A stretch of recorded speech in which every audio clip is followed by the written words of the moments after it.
Damn phones, Babylons can't crack the code. What do YouTube? B Kelly back again with another banger video. In today's video, y'all, I'm going to be making a highly suggested video that is about 5 highly touted recruits that didn't meet expectations or haven't met expectations with their hype coming out of high school. Now, before I move on with the video, I just want to say this is not disrespect to anyone that's mentioned in this video.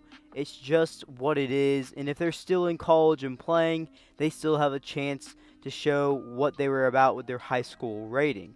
Now, before I move on yet again, remember to smash that like button as we are on the road to 10K. Now let's get into it. The first guy I'm going to be talking about in today's video comes from the 2015 recruiting class, and that is quarterback Blake Barnett. Now in this class, he was a 5-star recruit, the 22nd best player in the nation, and the number 2 pro-style quarterback. He would end up going to Alabama. Blake would start his journey at Alabama, but it was very short-lived. In 2015, he redshirted. In 2016, he would play in 3 games, attempting 9 passes, where he completed 58% of them for 219 yards and 2 touchdowns.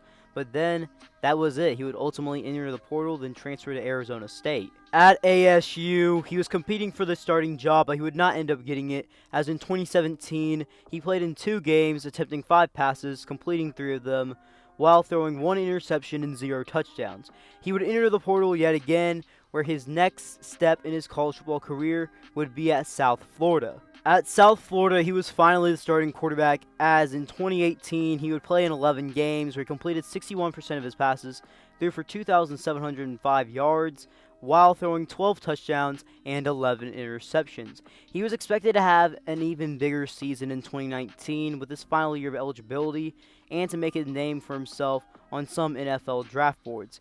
Unfortunately for Blake Barnett, he would suffer some injury issues, as he would only play in 4 games in 2019, and he did struggle a little bit, as he completed 52% of his passes for 434 yards, 4 touchdowns, and 2 interceptions. And ultimately, that was the end of Blake Barnett's football career.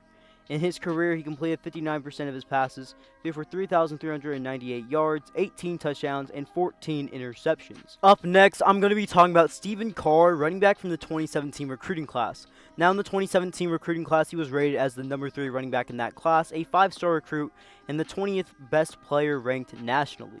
He would end up going to USC. Stephen Carr has been at USC from 2017 to 2020 for a total of 4 seasons, and he has rushed for 1,319 yards on 264 attempts, averaging 5 yards per carry, and 12 total touchdowns on the ground in his career. Now, the best season that he's had so far in his career was in 2019 as a junior, where in 10 games played, he rushed for 396 yards, averaging 5.5 yards per carry, and 5 total touchdowns on the ground. The thing with Stephen Carr that we have to understand at USC is he has not really met expectations that a lot of people thought he was going to reach coming out of high school as a 5-star running back. He has never been the starting running back, nor has he ever really been the main running back, as USC really splits carries between a couple backs, and he has been that before, but he's never been the main back that's getting most of the carries. And not only that, USC is a passing offense, and they pass and spread the ball around a lot, which ultimately is going to hurt a running back. Stephen Carr has transferred from USC for the 2021 college football season for his final year of eligibility, and he is heading to Indiana, where he's expected to make a lot bigger impact with the Hoosiers than with the Trojans. Next up, we have wide receiver George Campbell from the 2015 recruiting class. Now, in this class, he was a 5-star recruit, the number 3 receiver, and the 19th best player in the nation. He would end up going to Florida State. George would be at Florida State for a total of 4 seasons, including a redshirt season in 2016 as a true sophomore. In his career at Florida State, he had 13 receptions for 206 yards, averaging 16 yards per reception, and 0 touchdowns. Now, in his career at Florida State, he did suffer through some injury issues after his redshirt season that he had in 2016, as in 2017 as a redshirt sophomore, he had a season-ending injury limiting him to 4 games, and in 2018 as a redshirt junior, he was coming off that injury, and he came back near the end of the season. After the 2018 season, he would transfer from Florida State to West Virginia for a grad transfer year. In his lone season at West Virginia, George Campbell had the best year of his career yet, where he was a main receiver in West Virginia's system, and he was finally healthy. For the season, George Campbell had 19 receptions for 469 yards, which was second highest on the team for receiving yards, while averaging an insane 25 yards per reception, and he led the team with 7 touchdowns through the air. George Campbell would not hear his name called in the 2020 NFL Draft, but shortly thereafter he was picked up by the New York Jets as an undrafted free agent.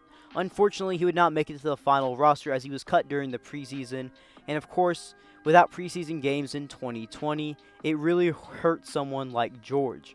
But right now, he is currently in the Canadian Football League with the Calgary Stampeders. Now let's take it to the 2017 recruiting class and talk about quarterback Hunter Johnson. Now in this class, he was a 5-star recruit, the 30th best player in the nation, and the number 2 pro-style quarterback, and he would end up going to Clemson. Hunter Johnson would spend only 1 season at Clemson in 2017 as a true freshman, where he played in 7 games, completing 78% of his passes for 234 yards, 2 touchdowns, and 1 interception. After this season, however, he would transfer to Northwestern and have to sit out for the 2018 season. In the 2019 college football season as a redshirt sophomore at Northwestern, Hunter Johnson played in 6 games, starting in 5 of them. He was expected to have a big season for the Wildcats, and he was expected to have a breakout year where he solidified himself as their starting quarterback for the future. But unfortunately, this really was not the case, as he struggled. He only completed 46% of his passes, threw for 432 yards, 1 touchdown, and 4 total interceptions. In 2020, he was the backup quarterback and only appeared in 2 games, and did not record a single stat for that season, besides playing in those 2 games, of course. For 2021, he is expected to be competing for the starting job with transfer quarterback from South Carolina, Ryan Hilinski, but many think it's going to be Ryan Hilinski as the starting quarterback for Northwestern in 2021. The last guy that I'm going to be talking about today, also from the 2017 recruiting class, is quarterback Tate Martell. Now, Tate Martell is the lowest ranked guy in this video as a 4-star recruit, 56th ranked player nationally, and the number 2 dual threat quarterback, but he is probably the most recognizable player in this video just because of how good he was in high school. He would end up going to Ohio State. Tate Martell has had a very, very interesting career so far in college. He has played for Ohio State and Miami now and is currently in the transfer portal where he's projected to go UNLV, but that is an old prediction, and honestly no one knows where his next move is going to be, as he hasn't announced anything yet, and the college football season for 2021 is just a couple months away. But so far in his career, he has only attempted 29 passes, completing 83% of them, throwing for 276 yards, 1 touchdown, and 0 interceptions. On the ground in his career, he has rushed for 135 yards and 2 total touchdowns on the ground.